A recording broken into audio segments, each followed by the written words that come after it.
Elle nous concerne tous et votre vie, c'est pas votre vie, c'est notre vie à tous, quoi. Donc c'est un rapport qui tient sur 15 lignes. Et voilà, donc à partir de ce rapport-là, j'ai jugé que effectivement le mariage n'était pas un jeu d'amour. Grace et Moclès ont demandé la transcription de leur mariage auprès du consulat de France. Le consulat laisse la demande sans suite pendant 10 mois, puis décide de saisir le procureur de la République de Nantes pour enquête. Après une nouvelle attente de 7 mois, le couple apprend que le procureur demande l'annulation du mariage au motif qu'il s'agirait d'un mariage blanc. 3 choses sont reprochées au couple. Grace est plus âgée que son mari, elle ne connaîtrait pas le nom de sa papeterie, et les époux se seraient rencontrés par le biais d'un intermédiaire, en réalité l'ami qui les a présentés l'un à l'autre le jour de leur première rencontre. Moclès ne peut donc toujours pas venir rejoindre Grace en France.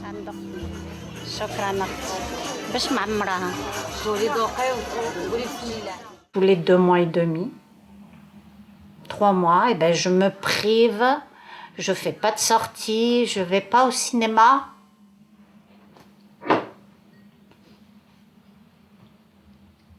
Excusez-moi. Pour économiser, j'essaye de travailler au maximum, c'est-à-dire que toutes mes RTT, je les garde. Les fériés, quand je travaille un férié, puisque je travaille dans le médical, donc on travaille aussi bien le samedi, dimanche que le férié, mais à tour de rôle, bien sûr. Donc, moi, j'essaye de travailler tous les fériés, parce que chaque férié travaillé, on a le droit à 2 jours de repos. Donc, comme ça j'essaye d'avoir tous les 2 mois et demi, 3 mois, au moins 15 jours pour aller voir mon mari. Voilà. Et ça dure depuis 2005. Voilà. J'ai cassé mon épargne pour pouvoir faire tous ces voyages, plus mon travail, et voilà.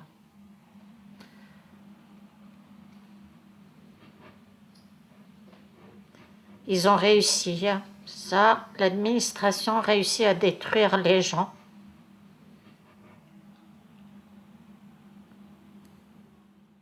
Pour que ça dure, il faut vraiment y croire, il faut en avoir envie, et puis ça tient qu'à la force de ta petite tête, quoi.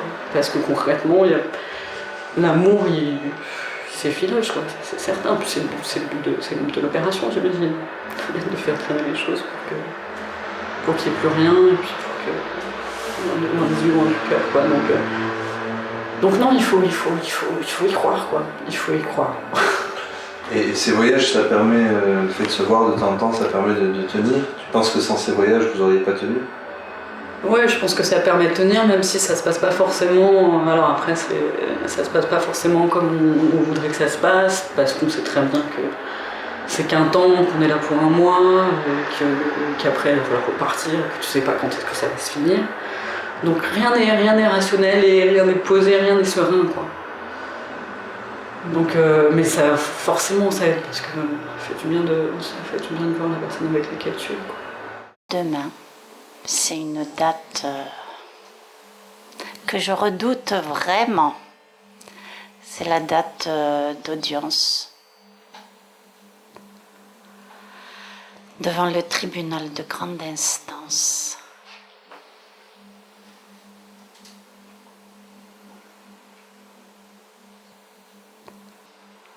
On va juger Grace et son mari,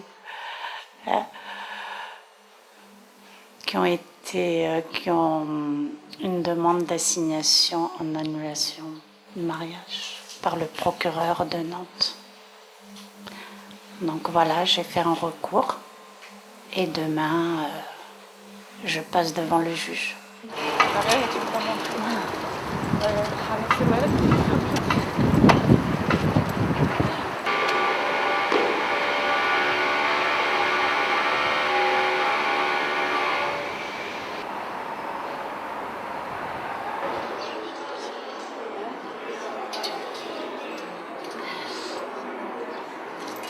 Voilà. Enfin, c'est fini. 5 minutes, mais bon... Non, ça n'a pas duré 5 minutes. non, moi, Ah, ouais. même Ah, pas oui, 5 oui. minutes, 3 secondes. Qu'est-ce qui s'est passé? Ben, j'espère que ça s'est bien passé, que le message de l'avocate et puis de moi est bien passé. Voilà.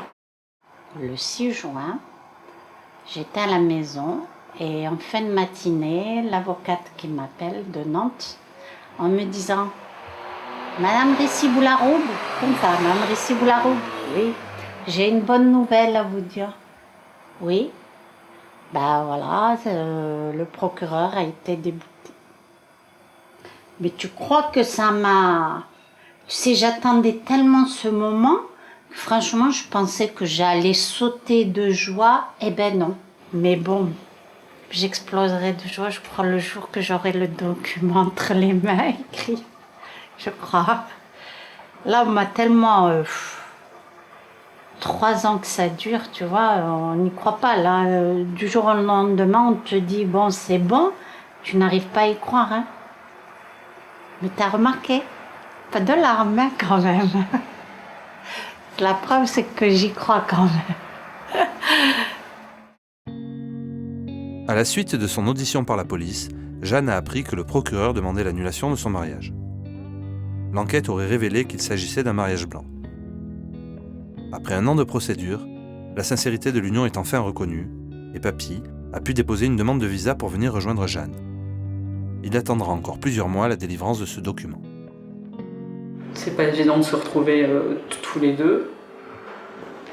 C'est pas évident de se projeter, c'est toujours aussi peu évident de se projeter dans l'avenir, quoi. Même s'il y a quand même un terrain un peu plus favorable.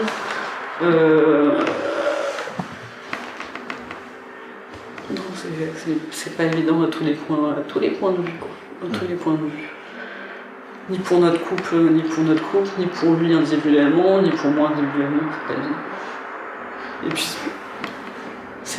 mais ce qui est énervant, c'est qu'effectivement, ça fait 3 ans qu'il est parti. Enfin, on aurait pu avancer plus ces 3 années-là.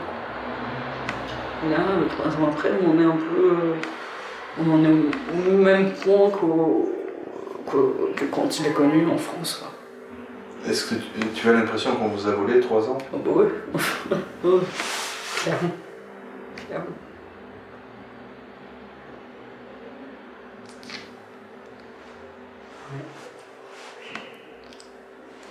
Il nous a fait chier pendant 3 ans, effectivement. Christelle et Salah se sont mariés en Algérie et demandent la transcription du mariage. Le consulat, qui croit à un mariage blanc, a saisi le procureur. Mais ce dernier, après enquête, ordonne la transcription de l'union. Après 11 mois de procédure, le couple espère enfin être rapidement réuni. Mais le consulat rejette alors la demande de visa déposée par Salah. Motif : les époux n'apporteraient pas la preuve qu'ils ont maintenu des liens depuis leur mariage, c'est-à-dire pendant les 11 mois de séparation imposés par la procédure de transcription. Cependant, vous ne justifiez pas d'une communauté de vie avec votre épouse depuis votre mariage, ni entretenir avec elle de relations épistolaires et téléphoniques pouvant corroborer votre intention matrimoniale. Vous présentez des échanges par Internet pour les 2 premières semaines de janvier 2008 uniquement. Mais il y avait déjà 100 pages, alors ça coûte un peu cher. Voilà, il y avait ça.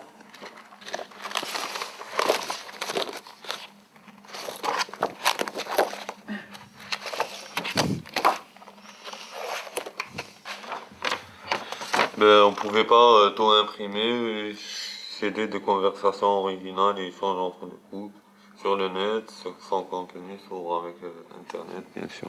Tout ça, vous avez envoyé? Oui, il y a un CD, il y a au moins 300 photos des vacances qu'on a passées. Mais moi, au début, j'étais pas d'accord. Et puis, il donne nos conversations. Parce que c'est notre vraie vie privée, quand même. Et puis, même avec ça, avec 100 pages, une centaine de pages, le visa a été refusé. Ben, quand j'ai vu le livret de famille, je dis c'est bon, ça y est, voilà. Dans 1 mois, il sera là. Mais c'est pas ça du tout. Qu'est-ce qui se passe? Il se passe que ça bloque au niveau du visa, quoi. Moi, je savais pas qu'il y avait tout ça, quoi. Pourquoi ça bloque? Ben, ça bloque parce que apparemment ils veulent pas trop les étrangers ici, non? Je pense. Hein. Par rapport au papier, par rapport au manque de preuves, voilà, tout ça. Donc le problème c'est quoi? C'est qu'ils suspectent un mariage blanc, c'est ça? Tout à fait, voilà. Ouais. Mariage blanc. Il n'y a pas assez de preuves entre nous. Nacera et Mohamed se sont mariés en Algérie. Après un an d'attente, le couple obtient la transcription du mariage. Mohamed dépose alors une demande de visa pour rejoindre son épouse. Nouvelle attente pendant laquelle Nacera est interrogée plusieurs fois en France sur la sincérité de son mariage. 7 mois après le dépôt de la demande de visa, un refus tombe. Le couple est accusé de mariage blanc. La dame elle m'a demandé où c'est que je l'ai rencontré. Je lui ai expliqué. Est-ce que vous avez couché avec lui? Oui, oui. Ben, j'ai dit oui. Une fois, je l'ai rencontré, je ne peux pas le regarder dans le blanc des yeux. Ben oui, avec le temps, ben c'est ça. Bon, c'était une question indiscrète, mais enfin, j'étais gênée de lui répondre. Et elle m'a posé des questions sur mon mari. Qu'est-ce qu'il mange, qu'est-ce qu'il aime pas manger, des trucs comme ça.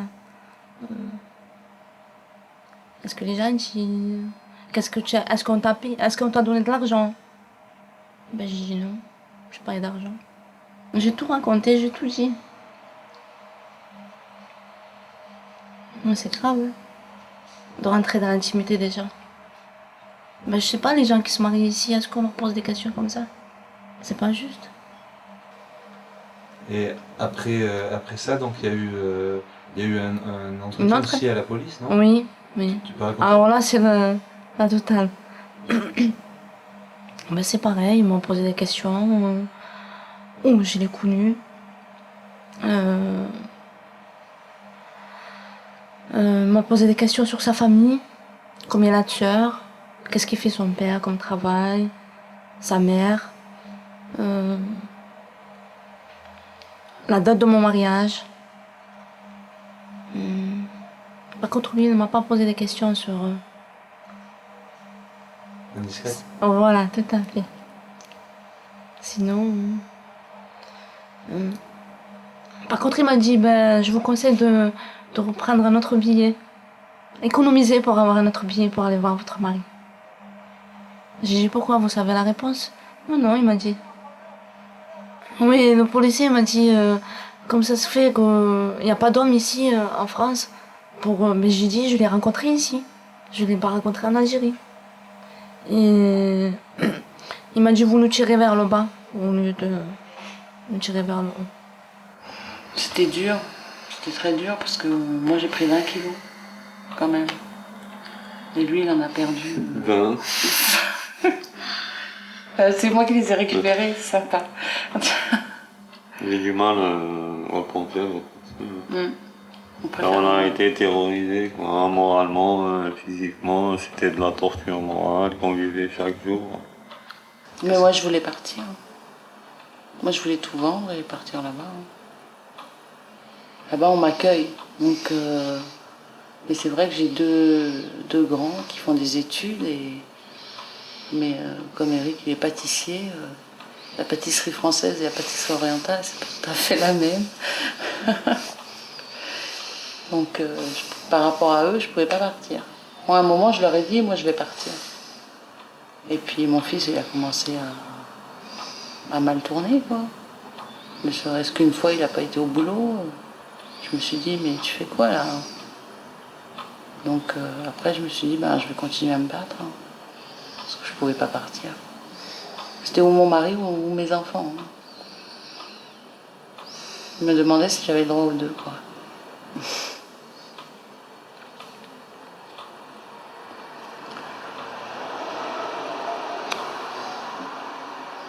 C'est dur d'y repenser.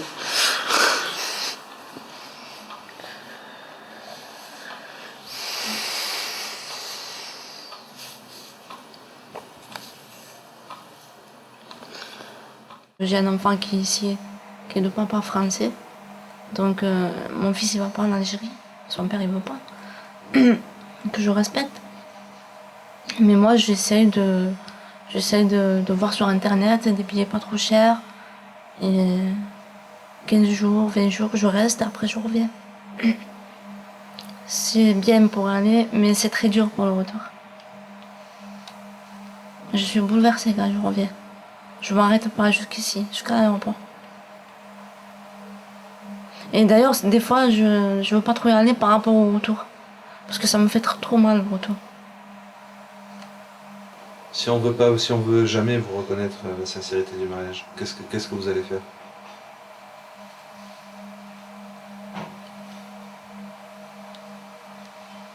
C'est la question que je me pose.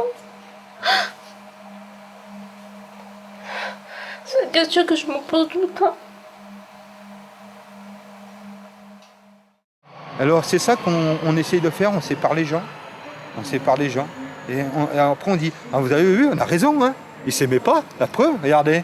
Il y en a un qui a demandé le divorce. Regardez, ils ne se voient plus.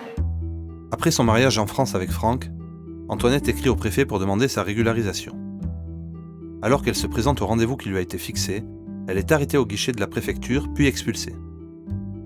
À son arrivée au Cameroun, Antoinette dépose une demande de visa auprès du consulat de France pour revenir vivre auprès de Franck. Après 6 mois d'attente, la demande de visa est finalement rejetée. Le consulat ne croit pas à la sincérité de leur mariage. On m'a laissé le temps d'aller chez moi, lui préparer quand même une valise. Je suis revenu, et puis ma femme, elle est partie avec les policiers à Saint-Exupéry, à Lyon. Moi, avec mon ami, on est allé au centre de rétention de Saint-Exupéry. Et là, j'ai pu parler 20 minutes à ma femme, mais encore, quand je suis arrivé, on m'a dit que ma femme n'était pas là, parce que vous êtes mariés, vous êtes français, mais votre épouse, elle ne s'appelle pas comme vous, elle s'appelle comme son nom de son pays d'origine, elle redevient mademoiselle. Et vous, on vous fait comprendre que non, vous n'êtes pas son mari, vous n'êtes à rien.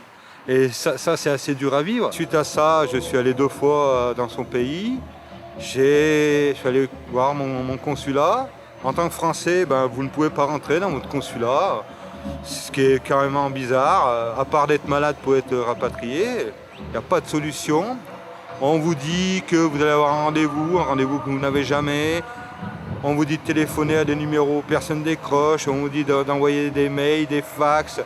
On ne vous répond jamais en fin de compte. On vous mène en bateau. Et puis là, vous rentrez chez vous. Et puis au bout d'un moment, on a fait des pressions sur votre femme. On a essayé de l'interroger, savoir comment s'appelle votre père, comment s'appelle votre mère, comment le reste de la famille, s'il y a les amis, pour savoir si vraiment votre mariage, il est vrai, pas vrai. On vous soupçonne de tout. Et par rapport à ça, après, on nous refuse le visa en disant que c'est un mariage blanc qui est fondé sur quoi? Simplement qu'elle a voulu avoir des papiers, que vous êtes fait avoir en fin de compte. Vous êtes quelqu'un qui est bête, vous êtes marié avec quelqu'un qui a voulu vous rouler. Et donc, votre amour, il vaut rien. On vous a pas laissé rentrer au consulat? Moi, du tout.